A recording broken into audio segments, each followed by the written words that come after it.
Hello friends and my dear subscribers, episode start చేసే ముందు last ఎపిసోడ్లో ఏం జరిగిందో ఒకసారి చూసేద్దాం. సాస్కే ఇంకా ఇటాచి మధ్య జరిగిన ఫైట్లో ఇటాచి మాదరా ఉచిహా గురించి ఒక స్టోరీ చెప్తూ మాంగెక్యో షారింగన్ సీక్రెట్ అయిన ఎటర్నల్ మాంగెక్యో షారింగన్ గురించి చెప్తాడు. ఫైట్లో సాస్కే కిరిన్ వేసి ఫైట్ ముగిద్దామనుకుంటే ఇటాచి తన సుసానో రివీల్ చేసి సాస్కే తల మీద టచ్ చేసి నవ్వుతూ చనిపోతాడు. ఇంకా మన ఎపిసోడ్ స్టార్ట్ చేస్తే మన హిడెన్ లీఫ్ టీమ్ ఇంకా మన హీరో నారుటో ఆపుతున్న టోబీ దగ్గరికి వస్తాం. ఫైట్లో నారుటో రసంగన్ వేసిన యామటో తన వుడ్ జుట్సు వాడిన తప్పించుకున్న టోబీని చూసి వాడి అటాక్స్ని తప్పించుకోవట్లేదు, ఆ జుట్సుతో పాటు యూజర్ని తనలో నుంచి పోయేలా చేస్తున్నాడు అని షీనో చెప్పి దాన్ని కన్ఫర్మ్ చేయడానికి అటాక్ చేయడానికి రెడీ అవుతాడు. అబూరామే క్లానా చీ, ఆ పురుగులంటే నాకు చిరాకు అంటుండగా షీనో తన సీక్రెట్ టెక్నిక్ అయిన ఇన్సెక్ట్ డోమ్తో అటాక్ చేస్తే టోబీ మళ్ళీ తప్పించుకోవడంతో అందరూ షాక్ అవుతారు. ఇక్కడ షీనో అప్పటి వరకు నా ఇన్సెక్ట్స్ వాడు చాక్రాన్ని అబ్జర్వ్ చేస్తూనే ఉన్నాయి, ఎలా తప్పించుకున్నాడు అంటుండగా, అంటే అది స్పేస్ టైం నింజుట్సువా, ఏ సీల్స్ సమనింగ్ మార్క్స్ లేకుండా ఎలా చేశాడు, ఇది ఫోర్త్ హొకాగే జుట్సుని మించిపోయింది కాబట్టి మన జుట్సుని వాడు తప్పించుకోవట్లేదు, అవి వాడి నుంచి పోతున్నాయి అని కకాషి చెప్తుండగా టోబీ దగ్గరికి జెట్సు వచ్చి ఫైట్ అయిపోయింది, ఇటాచి చనిపోయాడు అని చెప్తాడు. నేను ఇది నమ్మలేకపోతున్నా అని అనుకున్నావా, అనుకున్నట్టే జరుగుతుంది. ఇది విన్నా నారుటో, రే అలోవేరా సాస్కే ఎక్కడున్నాడో చెప్పరా అంటుంటే, నీతో ఫైట్ ఇంకెప్పుడైనా చేస్తా అని టోబీ మళ్ళీ కలుద్దాం అని వెళ్ళిపోతాడు. కకాషి తన షారింగన్ చూసి షాక్ అయ్యి వాళ్ళకన్నా ముందే మనం సాస్కే దగ్గరికి వెళ్ళాలి అనడంతో మన టీం బయలుదేరతారు. కట్ చేస్తే ఆల్రెడీ స్పాట్కి రీచ్ అయిన టోబీ ఇంకా జెట్సు, ఫైట్ మొత్తం రికార్డ్ చేసావా, తర్వాత తీరిగ్గా చూస్తా, ఇటాచి శవాన్ని కూడా తీసుకొని బయలుదేరదాం అని చెప్తాడు. కట్ చేస్తే జెట్సు కిసామే దగ్గరికి వచ్చి ఫైట్ ముగిసింది, సాస్కే గెలిచాడు, వాడిని ఈస్ట్కు నాకాట్స్కి లొకేషన్లో పెట్టాం, మీరు అక్కడికి రండి, కాసేపట్లో లీఫ్ నుంచి వస్తారు అని సాస్కే టీంకి చెప్తాడు. కట్ చేస్తే మన హీరో నారుటో టీం స్పాట్కి వచ్చే టైంకి అక్కడ ఎవ్వరూ లేరు అని తెలుసుకున్న నారుటో, ఎందుకని నేను ఎంత కష్టపడినా సాస్కేని చేరుకోలేకపోతున్నా అని బాధపడతాడు. ఇక్కడ మన లాస్ట్ వీడియో క్వశ్చన్ స్క్రీన్ మీద కనిపిస్తున్న క్యారెక్టర్ ఎవరు అని అడిగా, దానికి ఆన్సర్ టోన్బో తోబితాకే. దీనికి కరెక్ట్ ఆన్సర్ చెప్పిన వాళ్ళందరినీ స్క్రీన్ మీద అయితే మెన్షన్ చేశా, మీ అందరికీ గట్టిగా చప్పట్లు. ఇక తిరిగి స్టోరీ కంటిన్యూ చేస్తే అకాట్స్కే హెడౌట్లో ఉన్న సాస్కే దగ్గరికి వస్తాం. నువ్వు గెలిచావు కానీ ఫైట్లో చాలా డ్యామేజ్ కూడా తీసుకున్నావు, రెస్ట్ తీసుకో అంటూ ముందుకొచ్చిన టోబీని సాస్కే గుర్తుపడతాడు. నేనిప్పుడు నీ ఎనిమీ కాదు, నేను నీతో ఒక విషయం గురించి మాట్లాడడం కోసం నేను ఇక్కడికి తీసుకొచ్చా, ఇలా చెప్తే ఇంట్రెస్ట్ వస్తుందేమో, ఇది ఇటాచి ఉచిహా గురించి, నీకు నీ అన్న గురించి మొత్తం తెలుసు అనుకుంటున్నావు కానీ నీకు అసలు ఏమీ తెలీదు, చెప్పే ముందు నేను పరిచయం చేసుకుంటా, నేను నీలాగే ఒక ఉచిహా ఇంకా ఇటాచి ఉచిహా గురించి నిజం తెలిసిన వ్యక్తిని అని తన షారింగన్ రివీల్ చేయడంతో సాస్కే షారింగన్ ఇటాచి మాంగెక్యో షారింగన్లా మారి టోబీ మీద ఆమెత్రాసు వేస్తుంది. అసలేం జరుగుతుంది అనుకుంటున్న సాస్కేతో, ఇటాచి చచ్చే ముందు నీలో ఆమెత్రాసు ఇంప్లాంట్ చేశాడు, మెచ్చుకోవాల్సిందే, చచ్చిన తర్వాత కూడా నన్ను ఆశ్చర్యపరుస్తున్నాడు, నన్ను చంపడానికి నీలో జుట్సు ఇంప్లాంట్ చేశాడు, పచ్చిగా చెప్పాలంటే నీ నుంచి నిజం దాయడానికి ఇలా చేశాడు, నాకు తెలిసి నువ్వు నా షారింగన్ చూసిన వెంటనే యాక్టివేట్ అయ్యేలా సెట్ చేశాడు అంటూ, కానీ నా గురించి ఇటాచికి పూర్తిగా తెలియకపోవడం మంచిదైంది, లేకపోతే నేను చచ్చేవాడిని అనుకుంటాడు. అసలేం చెప్పాలనుకుంటున్నావు అని అడిగిన సాస్కేతో, చచ్చే ముందు ఇటాచి నీకేదో చేశాడు కదా అనడంతో సాస్కే ఇటాచి తన తల మీద టచ్ చేయడం గుర్తుకు తెచ్చుకుంటాడు. అప్పుడు ఇటాచి తన పవర్స్ నీకు ట్రాన్స్ఫర్ చేశాడు అనడంతో, అసలేం చెప్తున్నావు, ఇటాచి లాంటి వాడు నా కోసం అలా ఎందుకు చేస్తాడు అంటున్న సాస్కేతో, ఇంకా అర్థం కావట్లేదా, వాడు నిన్ను ప్రొటెక్ట్ చేయడం కోసం చేస్తున్నాడు అనడంతో షాక్ అయిన సాస్కే, కాపాడ్డమా, జోక్ చేస్తున్నావా, ఇలాంటి సోది చెప్పావంటే నిన్ను నేనే చంపేస్తా అంటున్న సాస్కేతో, నన్ను కష్టపెట్టాలనుకుంటున్నావా, అర్థం చేసుకోగలను, ఎవడో ఎక్కడి నుంచో వచ్చి ఏదేదో చెప్తే ఎలా నమ్ముతావు, కానీ నేను చెప్పేది నిజం, ఆ రోజు రాత్రి ఇటాచితో ఒక పార్ట్నర్ ఉన్నాడు అని చెప్పాడు కదా, అది నేనే మాదరా ఉచిహా, నాకు ఇటాచి గురించి అంతా తెలుసు అంటుంటే, నోర్ముయ్, నాకేం తెలుసుకోవాలని లేదు, ఇక్కడి నుంచి వెళ్ళిపో అని అరుస్తున్న సాస్కేతో, నువ్వు ఇది వినాల్సిందే, ఇది నీ బాధ్యత. షినోబి కోసం, లీఫ్ కోసం, అన్నిటికన్నా తన తమ్ముడి కోసం ఎన్నో త్యాగాలు చేస్తూ బతికిన ఇటాచి ఉచిహా గురించి నువ్వు తెలుసుకోవాలి. ఇటాచి నీలో అమెత్రాసు ఎందుకు పెట్టాడో తెలుస్తుందా? ఎందుకంటే మనం కలుసుకోవడం ఇటాచికి అస్సలు ఇష్టం లేదు. ఒక్కసారి నేను చెప్పేది పూర్తిగా వింటే నీకు అర్థమవుతుంది. ఈ నిజం పూర్తిగా తెలిసిన వారు లీఫ్లో ఉన్న డాన్సో, తోడోకాగే, ఇంకా అడ్వైజర్స్ అయిన హోమురా, కోహారు, బతికున్న ఆ ముగ్గురు ముసలలు ఈ ఘోరమైన నిజం గురించి ఎప్పటికీ మాట్లాడరు. దానివల్ల ఈ నిజం చరిత్రలో కలిసిపోతుంది. ఇటాచి కోరుకుంది కూడా ఇదే. కానీ ఈ నిజం నాకు కూడా తెలుసు అన్న విషయం ఇటాచికి తెలియకపోయినా నాకు నిజం తెలిసే ఛాన్స్ ఉందేమో అనే డౌట్తోనే నీలో అమత్రాసుతో నా నోరు మూయించాలనుకున్నాడు. అంటుండగా, అసలేం మాట్లాడుతున్నావు, వీడేం మాట్లాడుతున్నాడు, వాడు నన్ను కాపాడ్డమా అని షాక్కి గురైన సాస్కేతో, ఆలోచించు, ఒకసారి వాడి గురించి నీకు తెలిసిన క్షణాలు గుర్తు తెచ్చుకో, దయగలిగిన మంచి అన్నను గుర్తు తెచ్చుకో అంటుండగా సాస్కేకి తన గతంలో ఇటాచీతో ఉన్న క్షణాలు గుర్తు తెచ్చుకొని, కానీ వాడు నన్ను చంపాలనుకున్నాడు, నా కళ్ళు తీసుకుందామని చూశాడు అనుకుంటూ జరిగినవన్నీ తలుచుకుంటూ భయానికి టెన్షన్కి గురై కంట్రోల్ తప్పిన సాస్కేని టోబీ కట్టేసి, నేను చెప్పేది నువ్వు వినాలంటే ఇంకేం చేయాలో నాకు తెలియలేదు అంటుంటే, ఇటాచి నా ఎనిమి, నా క్లాన్ మొత్తాన్ని, నా పేరెంట్స్ని కూడా చంపేశాడు, రోగ్గా మారి అకాట్స్కీలో చేరాడు, వాడు దుర్మార్గుడు, అందుకే వాడి మీద నా పగ తీర్చుకున్నా అంటే, నిజమే, వాడు నీ క్లాన్ మొత్తాన్ని చంపేశాడు, విలేజ్ వదిలి వెళ్ళిపోయాడు. కానీ ఇదంతా తనకి లీఫ్ అసైన్ చేసిన మిషన్ కోసం చేశాడు. తన మిషన్ కంప్లీట్ చేయడానికి తన మనసుని చంపుకున్నాడు. ఇటాచి గురించి తెలుసుకోవాలంటే ముందు లీఫ్ గతం తెలుసుకోవాలి. లీఫ్ విలేజ్ ఫామ్ చేసినప్పటి నుంచి ఒక ప్రాబ్లం ఉంది. అదే ఇటాచి జీవితాన్ని బాగా ఇన్ఫ్లుయెన్స్ చేసింది, ఇటాచిని బలి చేసింది. ఈ కథ పెద్దదే, కానీ భరోసా ఇవ్వగలను, నేను చెప్పేదంతా నిజం అనడంతో, అసలు నువ్వు చెప్పేది ఎలా నమ్మడం అన్న సాస్కేతో, నా దగ్గర ప్రూఫ్ ఏం లేదు, కానీ నన్ను నమ్మడం నమ్మకపోవడం నీ ఇష్టం అనడంతో సాస్కే సరే మాట్లాడు అని ఛాన్స్ ఇస్తాడు. ఈ కథ 80 ఏళ్ళు ముందు నాటిది. అప్పట్లో ప్రపంచం యుద్ధాలతో నిండిపోయింది. కంట్రీస్ వాళ్ళ పరిమితి పెంచుకోవడానికి యుద్ధాలు చేసేవి. ఇక షినోబి వాళ్ళ యుద్ధానికి వాడుకునే కిరాయి మనుషులు. కానీ ఈ షినోబి అందరిలో ఇద్దరు స్ట్రాంగెస్ట్ అని పేరు సంపాదించుకున్నారు. అందులో ఒకటి మన ఉచిహా క్లాన్, ఇంకొకటి Senju clan of the forest. Uchiha clan యొక్క అసాధారణమైన చాక్రా ఇంకా షారింగన్ వల్ల ఈజీగా ఫైట్స్ గెలిచేవారు. ఇంకా నేను ఉచిహాలే ఆశ్చర్యపోయేంత స్ట్రాంగ్ చాక్రాతో పుట్టా. నేను ఎంతకాలం బతకడమే దానికి ఆధారం. అప్పట్లో మా జీవితమే ఒక యుద్ధం. అందుకే నా ఫ్రెండ్ ఇంకా బ్రదర్ని చంపి నా పవర్ పెంచుకున్నా. కానీ దాని సాయంతో నేను పర్ఫెక్ట్ మంగిక్యో పొంది నా క్లాన్కి లీడర్ అయ్యా. తర్వాత ఆ పవర్తో సెంజు క్లాన్ లీడర్తో చాలాసార్లు ఫైట్ చేయక తప్పలేదు. అతనే మీ ఫస్ట్ హోకాగే ఇంకా వుడ్ స్టైల్ యూజర్ అయిన హషిరామా సెంజు. నేను ఎంతగానో మెచ్చుకునే మనిషి. మన ఉచిహా క్లాన్కి పోటీ ఇవ్వగలిగేది ఒక్క సెంజు క్లాన్ మాత్రమే. ఒక కంట్రీ సెంజుని హైర్ చేసుకుంటే ఇంకొకటి ఉచిహాని హైర్ చేసేవాళ్ళు. మేము రైవల్స్.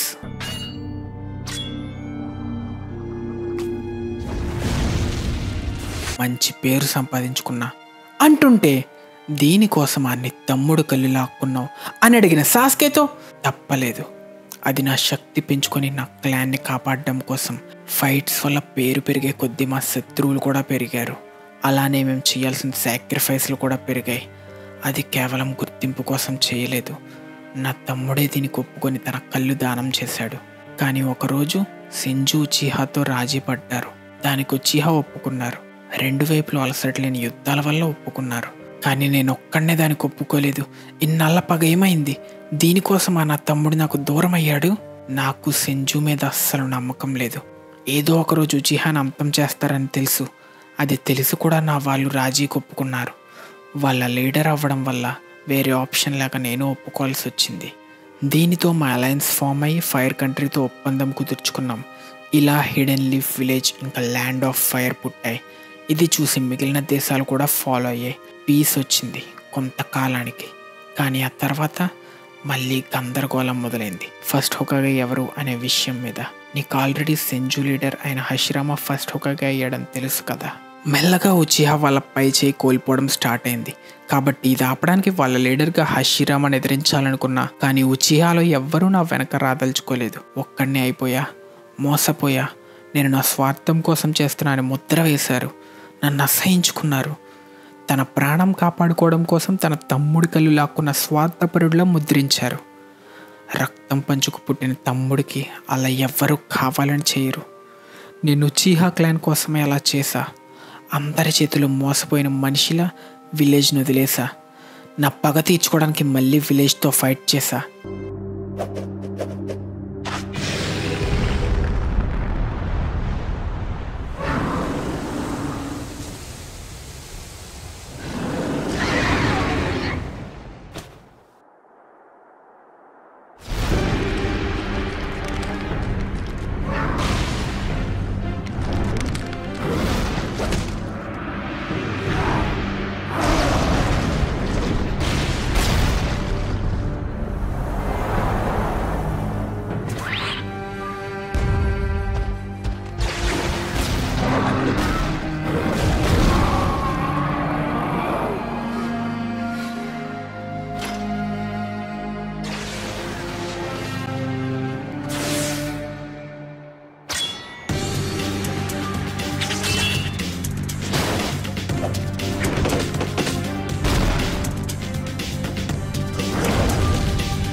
కానీ యుద్ధంలో నేను ఓడిపోయా.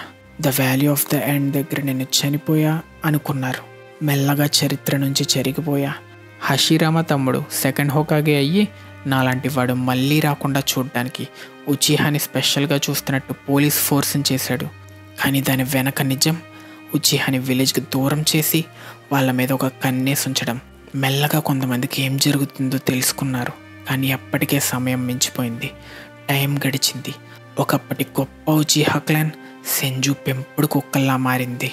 ఫైనల్గా నేను చెప్పిన రోజు రానే వచ్చింది. ఉచిహాని లీఫ్ డిస్ట్రాయ్ చేయబోయే రోజు.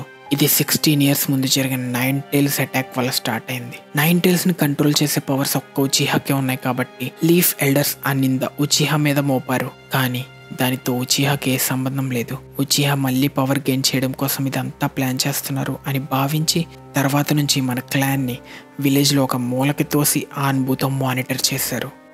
ఇలా జరగడంతో ఇంకా ఉచిహా మనోభావాలు దెబ్బతిని వాళ్ళు భావించింది నిజం చేయడానికి విలేజ్ని కంట్రోల్లోకి తీసుకోవడానికి కూడేటా ప్లాన్ చేశారు. దీనికోసం లీఫ్ ఉచిహాలో ఒక స్పైని పెట్టింది. వాడే నీ బ్రదర్ ఇటాచి ఉచిహా. ఇదే ఇటాచి ఉచిహా నరకానికి ఆరంభం. నువ్వు అప్పటికే చంటి పిల్లోడు కావడంతో నీకేం తెలియలేదు, కానీ ఇదే నిజం.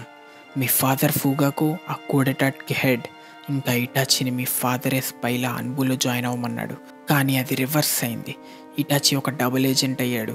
అంటే అసలు ఇటాచి ఉచిహాని ఎందుకు మోసం చేశాడు అని అడిగిన సాస్కేతో, అసలు యుద్ధాన్ని చూడని నీకు ఇది అర్థం కాదు. Third great ninja war. అప్పటికే ఇటాచి వయసు 4 అయినా చాలా చావులు చూడటంతో డ్రామాకి గురైన ఇటాచి యుద్ధాన్ని అసహించుకొని శాంతిని కోరుకునే వ్యక్తిగా మారాడు. శాంతి కోసం విలేజ్ స్టెబిలిటీకే ఫస్ట్ ఇంపార్టెన్స్ ఇచ్చాడు. తన క్లాన్ కన్నా తన విలేజ్ కోసం ప్రాణం ఇచ్చే వ్యక్తి. ఇది తెలుసుకున్న విలేజ్ ఎల్డర్స్ దాన్ని వాడుకున్నారు. ఇటాచికి ఒక సీక్రెట్ మిషన్ ఇచ్చారు. ఆ మిషన్ ఉచిహా క్లాన్ మొత్తాన్ని నాశనం చేయడం. ఇటాచి అంత నరకం చూశాడో నేను చెప్పలేను. తన సొంత మనుషుల్ని మోసం చేయడం అసాధ్యమైన పనే. కానీ ఉచిహా విలేజ్లో సివిల్ వార్ స్టార్ట్ చేస్తే విలేజ్లో గందరగోళం స్టార్ట్ అవుతుంది. దీనిని మిగిలిన కంట్రీస్ వాడుకొని ఇన్వైట్ చేస్తే ఖచ్చితంగా ఫోర్త్ గ్రేట్ నింజా వార్ జరిగేది. ఉచిహాల మూర్ఖపు కూడెటాట్ వల్ల చాలా మంది అమాయక ప్రజలు చనిపోయేవారు. నువ్వు ఇటాచి అయి ఉంటే ఏం చేసేవాడివి? ఇక్కడ ఇటాచి ఒక డెసిషన్ తీసుకున్నాడు. తన చేతులతో తన క్లాన్ని ముగించాలనుకున్నాడు. తన ద్వేషంతో ఎవరినీ మోసం చేయలేదు, ఇంకా తప్పక అలా చేశాడు. ఇంత త్యాగం చేస్తున్న ఇటాచిని ఎవ్వరూ తప్పు పట్టలేరు. నిజానికి నేను ఎప్పుడు వార్ స్టార్ట్ చేద్దామా అని చూస్తున్నా. నన్ను మోసం చేసిన లీఫ్ ఇంకా ఉచిహా ఇద్దరి మీద పగుంది. ఇది ఇటాచి తెలుసుకొని లీఫ్ మీద చెయ్యి పెట్టను అంటే ఉచిహా మీద పగ సాధించడానికి హెల్ప్ చేస్తా అన్నాడు. కానీ థర్డ్ హోకాగే ముందు మాట్లాడి చూద్దామని ట్రై చేస్తుండగా టైం అయిపోవడంతో తన ఛాన్స్ పోయింది. ఇదంతా కలిపి నీకు బాగా తెలిసిన రాత్రికి దారి తీసింది. అది తన మిషన్. తన క్లాన్ మొత్తాన్ని చంపి అగౌరవంతో తనపై భారం వేసుకుని రోగ్గా మారడమే తన మిషన్. ఇటాచి ఇదంతా చేశాడు, ఒక్క విషయం తప్పించి తన చిట్టి తమ్ముడిని చంపలేకపోయాడు. తర్వాత ఇటాచి థర్డ్ హోకాగేని వేడుకున్నాడు, నేను డాన్జో ఇంకా సుపీరియర్స్ దగ్గర నుంచి కాపాడమని. తన తమ్ముడిని ఏమైనా చేయడానికి ట్రై చేస్తే ఇన్ఫర్మేషన్ అంతా పక్క కంట్రీస్కి లీక్ చేస్తా అని డాన్జోకి వార్నింగ్ ఇచ్చి విలేజ్ని వదిలి వెళ్ళిపోయాడు. తను నిన్ను తన ప్రాణంలా చూసుకున్నాడు, కానీ తన అసలైన ఫీలింగ్స్ నీకు చెప్పకూడదు, అందుకే నీతో అలా అన్నాడు. నీ రివెంజ్నే నీ గోల్లా చేయడంతో నిన్ను స్ట్రాంగ్గా చేశాడు. ఉచిహా లీఫ్లో ఒక ప్రౌడ్ క్లాన్ అని నిన్ను నమ్మేలా చేశాడు. విలేజ్ని వదిలి ఏదో ఒక రోజు నీతో ఫైట్ చేస్తూ చావాలని డిసైడ్ అయ్యాడు. ఆ టైంలో నీకు తన పవర్స్ కూడా ఇచ్చాడు. ఇదే ఇటాచి పూర్తి నిజం అన్న టోబీతో. అబద్ధాలు, అన్ని అబద్ధాలే.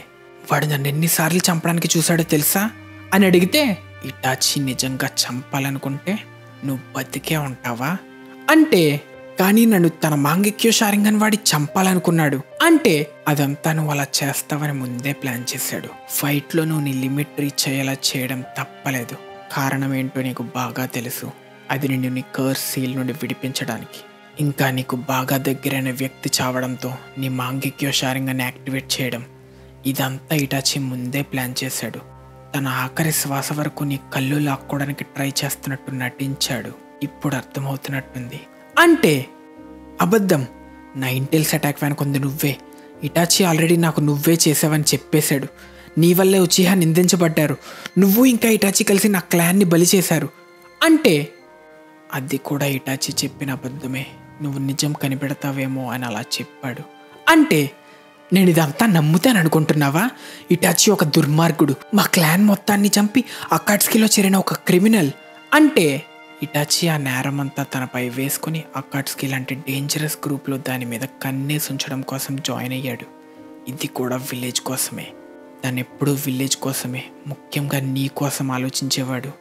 నిన్ను ప్రొటెక్ట్ చేస్తా అన్న థర్డ్ హోకాగే చనిపోవడంతో డాన్జోకి నేను ఇంకా బతికే ఉన్నా అని వార్నింగ్ ఇవ్వడానికి విలేజ్కి వచ్చాడు. నువ్వు వాడికి అంత ఇంపార్టెంట్ అంటుంటే, ఆపే, అన్నీ అబద్ధాలే అంటే, అయితే ఇది చెప్పు, నువ్వెందుకు బతికున్నావు?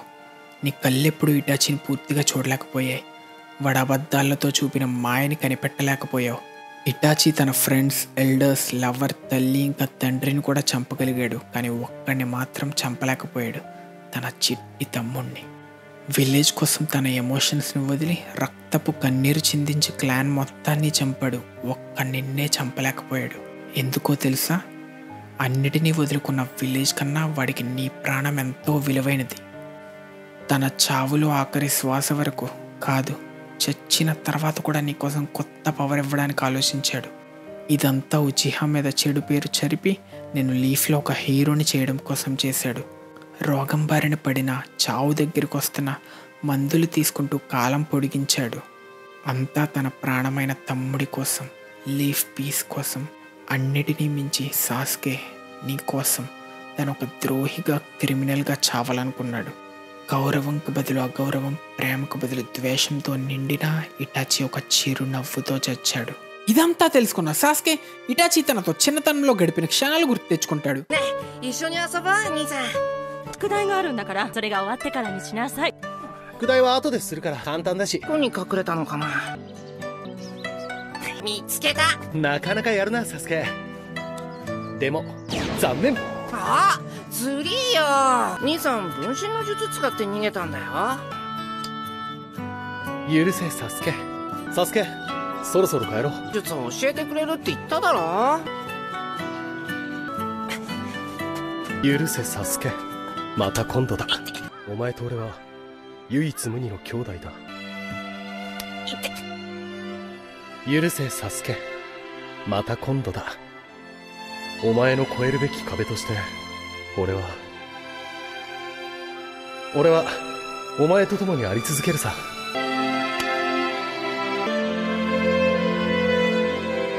許せサスケ、これで最後だ。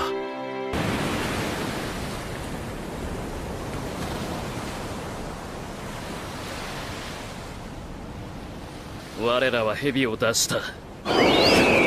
これより我ら正体は名を鷹と改め行動する。鷹の目的はただ一つ。我々はこの葉を潰す。 మొత్తం నిజం తెలుసుకున్న సాస్కే లీఫ్ని డిస్ట్రాయ్ చేయాలని ఫిక్స్ అవుతాడు. ఇంతటితో మన ఎపిసోడ్ ఖతం. లీఫ్ని డిస్ట్రాయ్ చేయాలనుకుంటున్న సాస్కే నెక్స్ట్ ఏం చేస్తాడు? జిరాయా చనిపోయాడు అని తెలుసుకున్న మన హీరో నారుటో ఎలా రియాక్ట్ అవుతాడు?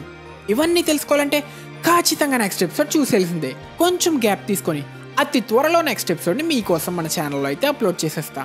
ఈలోపు ఏమైనా పాత ఎపిసోడ్స్ లేదా వీడియోస్ ఏమైనా మిస్ చేస్తుంటే లేట్ చేయకుండా చూసేయండి. ఇంకా నెక్స్ట్ వీడియో క్వశ్చన్కి వస్తే స్క్రీన్ మీద కనిపిస్తున్న జుట్సు పేరు ఇంకా అది ఎవరు యూస్ చేశారో తెలిస్తే కింద కామెంట్ సెక్షన్లో మెన్షన్ చేయండి. తెలియకపోతే నెక్స్ట్ ఎపిసోడ్ చూసి తెలుసుకోండి. ఈ ఎపిసోడ్ మీకు నచ్చినట్టయితే ఖచ్చితంగా వీడియోని లైక్ చేసి మన ఛానల్కి సబ్స్క్రైబ్ చేసుకొని తెలుగు యానిమే కమ్యూనిటీ దమ్ము చూపించండి friends. Thank you for watching till the end. Bye.